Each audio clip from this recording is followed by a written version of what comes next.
there's no heat there and we freeze in the winter.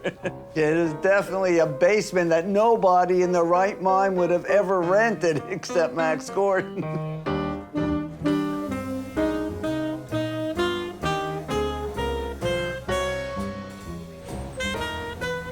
Anyway, once you get down those stairs, you're in heaven.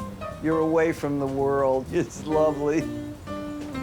When we were kids, sometimes we'd come here, believe it or not, to the Village Vanguard.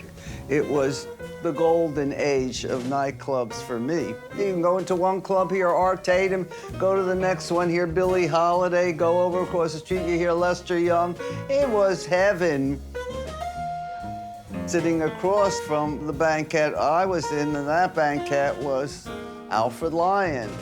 I used to collect all those Blue Note records, those fabulous early Blue Notes.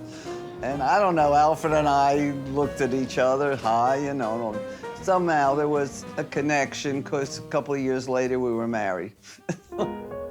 Alfred and I were now venturing into new forms of jazz or new people. Thelonious Monk, to this day, I will never forget it as a cornerstone in my life.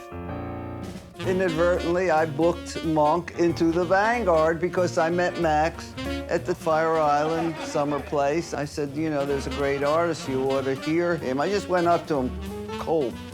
Well, that was easy to do in the summer because I had a cute little yellow bathing suit on, and I'm 28. He's Mr. Gordon to me then.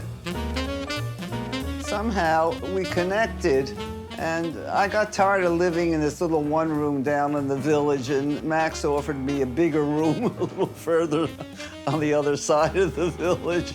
I decided to take it.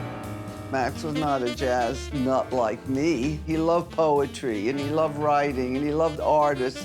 And then Max got involved more with jazz musicians.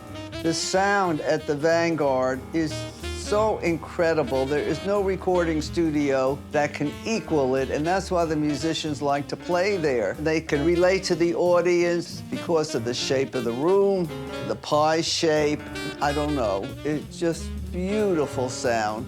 Hey, Miles Davis was there. Bill Evans played for weeks on end. And then Coltrane recorded his masterworks there. And it became a jazz club, total jazz club. And that's how it started. And then when Max died, I didn't have to take the Vanguard over. He never asked me, never thought about it, frankly.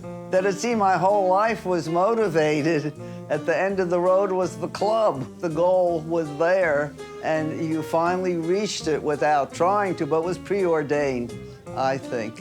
A couple of years ago, all you would hear from people is, jazz is dead, jazz is dead. I said, really? I said, when's the funeral? Because there's so many people coming here to hear jazz, so it's hardly dead, hardly.